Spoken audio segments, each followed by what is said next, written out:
नमस्कार दोस्तों, मैं अंकुर उपाध्याय स्वागत करता हूं आप सभी का आपके अपने YouTube channel share market analysis में। दोस्तों यहाँ पे आप सभी के साथ बात करूंगा आज के एक बड़े क्रैश के बारे में जो कि हुआ है केपीआईटी टेक्नोलॉजीज के स्टॉक में। करंटली स्टॉक 12% डाउन 813 के लेवल्स पे ट्रेड कर रहा है और आज इस स्टॉक ने जो लो लगाया है वो 760 का है।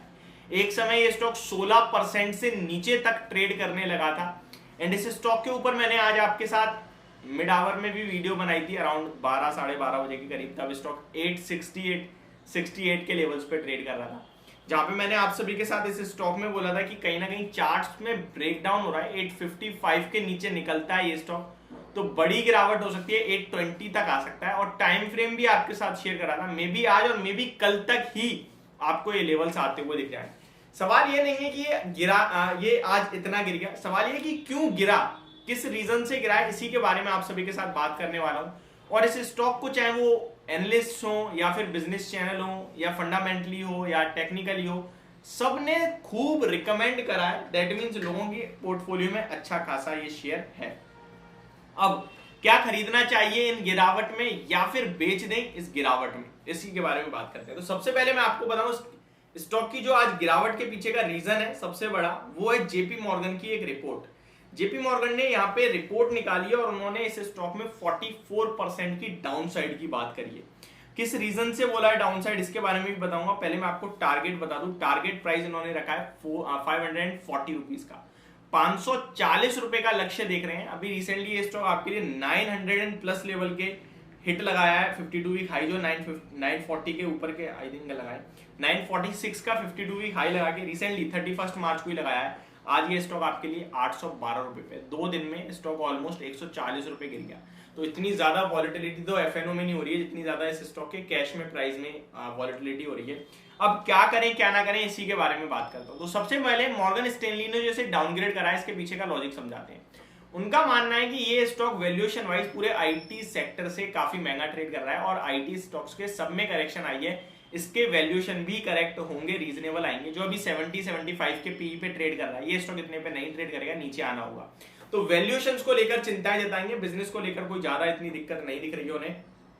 और 71 के पीई से अभी 68 पे तो ऑलरेडी आ गया है इस 10-12% की करेक्शन में। लेट्स सी और कितनी करेक्शन होती है ऐसे स्टॉक में। तो वैल्यूएशंस को लेकर चिंता है। डेफिनेटली ये स्टॉक ट्रेड तो महंगा ही करता है वैल्यूएशन वाइज, हालांकि इसके फंडामेंटल्स भी बहुत अच्छे लगते हैं लोगों को, बट फंडामेंटल्स तो टाटा एलएक्सआई के भी बहुत अच्छे हैं और वो तो टाटा ग्रुप का नाम है। वो जब 100 वाला आपके लिए 60 के पीई पे आ गया तो फिर केपीआईटी टेक तो डेफिनेटली गिर सकता है। आपको मैं बताऊंगा केपीआईटी टेक पे भी I think JP Morgan Tata LXI पे भी जेपी मॉर्गन ही थे वो जिन्होंने 3900 के टारगेट्स दिए थे। आई थिंक जेपी मॉर्गन और मैक्वारी में से एक थे, मुझे याद नहीं आ रहे परफेक्ट। तब स्टॉक 10,000 रुपए पे था। तो काफी लोग शॉक हो गए थे, काफी लोग जेपी मॉर्गन या मैक्वारी जिन्होंने भी रिपोर्ट निकाली थी वो मतलब काफी उन्हें उल्टा सीधा बोला गया। उसके बाद एक रिपोर्ट और आई जब 4500 के टारगेट्स दिए। एट द एंड आज आपके लिए टाटा एलएक्सआई 5,500 का लो लगा के 6,000 के समथिंग ट्रेड कर रहा है। 10,000 के करीब मैंने भी आपसे कहा था ये स्टॉक बहुत महंगा हो गया है और इस स्टॉक का चार्ट देखिए, लगभग 10 साल में एक बार ये स्टॉक मल्टी बैगर होता है, उसके बाद 3-4 साल कंसोलिडेशन में चला जाता है, वहां से ऑलमोस्ट 1-1.5 साल हो गया है और अभी तक नीचे ही जा रहा है। बट नो डाउट इस लेवल पे स्टॉक बेचने वाला नहीं है। अब वही रेंज थी हमारी 6,500-7,000 रुपए की खरीदारी की भी, तो 6,000 मिल रहा है तो वो अंडर वैल्यू लग रहा है, मुझे तो बहुत अच्छा लगता है इन लेवल्स पे। बट केपीआईटी टेक की बात करें तो डेफिनेटली ये स्टॉक करेक्ट हो सकता है और नीचे तक आ सकता है। मैं चार्ट्स के ऊपर बात करना चाहूंगा। जैसे कि मैंने आपसे कहा था ये स्टॉक आपके लिए 810-820 तक के लेवल्स दिखा सकता है, वो दिखा दिए हैं और इससे नीचे 780 रुपीज का लेवल बोला था। अगर इसके नीचे निकलता है तो कहीं ना कहीं चार्ट पैटर्न पूरी तरीके से खराब हो जाएगा, फिर आपको निकल जाना चाहिए। आज स्टॉक ने इंट्राडे में तो 760 का लो लगाया है बट क्लोजिंग बेसिस पे ऊपर आ गया है, अभी 820 आ गया है। तो मुझे लगता है अगर 780 जिसके पास है इन्वेस्टमेंट पर्पज से उस 780 का स्टॉप लॉस रखें, क्योंकि अगर फिर वो ब्रेक होगा तो डेफिनेटली इस स्टॉक में जो हायर आइस का फॉर्मेशन है उसका चार्ट्स पे ब्रेकडाउन हो जाएगा और फिर स्टॉक आपके लिए नीचे में आता हुआ दिख सकता है 700 रुपए के करीब। तो वहां पे फिर एग्जिट करने की राय होगी। बट जब तक 780 के ऊपर है तब तक आपको उतनी टेंशन लेने की जरूरत नहीं है। एक चीज और जो क्लियरली आप देख पा रहे हैं वो ये कि वॉल्यूम्स के साथ गिरावट हुई और बड़ी गिरावट है। आज स्टॉक की बात करें तो लगभग 19 लाख शेयर्स के एवरेज वॉल्यूम ट्रेड होते हैं और आज इस स्टॉक में आपके लिए लगभग 1.1 करोड़ शेयर्स ट्रेड हुए, तो ऑलमोस्ट 6 टाइम्स वॉल्यूम्स ट्रेड हो गए हैं। काफी हैवी वॉल्यूम ट्रेड होता हुआ देखा है इस स्टॉक में। आप सभी ने लोगों की अच्छी खासी पोर्टफोलियो में है स्टॉक। इस स्टॉक के बारे में आप सभी के साथ थोड़ी सी डिटेल और शेयर करता हूं जो कि इसके फंडामेंटल से रिलेटेड है।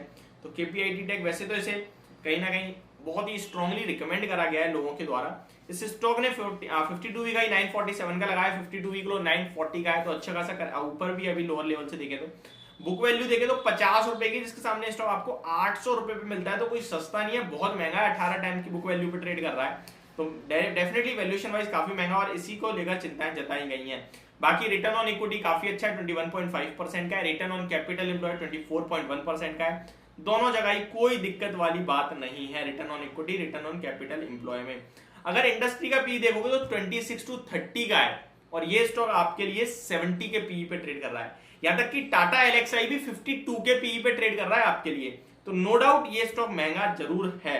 अगर इसके नंबर्स देखें तो 12 के अर्निंग पर शेयर पे ट्रेड कर रहा है टीटीएम बेसिस पे, और लास्ट ईयर 10 का अर्निंग पर शेयर था, उससे लास्ट ईयर 5.5 का था। तो अर्निंग पर शेयर ऐसा नहीं 4-5 गुना हो गया हो, वो भी 20% से जंप करा है, तो नॉमिनल सा जंप है, ठीक है। अगर स्टॉक की बात करें तो स्टॉक का प्राइस के अगर 3 साल में 190% से बढ़ा है और प्रॉफिट ग्रोथ 50% से, तो डेफिनेटली आउट परफॉर्म करा है प्राइस के रिटर्न्स ने, तो यह करेक्शन की उम्मीद है, जैसे कि जेपी मॉर्गन की रिपोर्ट में भी कहा गया है। शेयर होल्डिंग पैटर्न की बात करें तो प्रमोटर्स 40% होल्ड करते हैं, जो कि अच्छा दिखता है। FIIs 20%, DIIs 12% और पब्लिक के पास 24% स्टेक है। तो ये थी मेरी तरफ से आपके लिए एक वीडियो। होप आपको जानकारी समझ और पसंद दोनों आई होगी। Thank you so much for watching this video. Have a great day guys.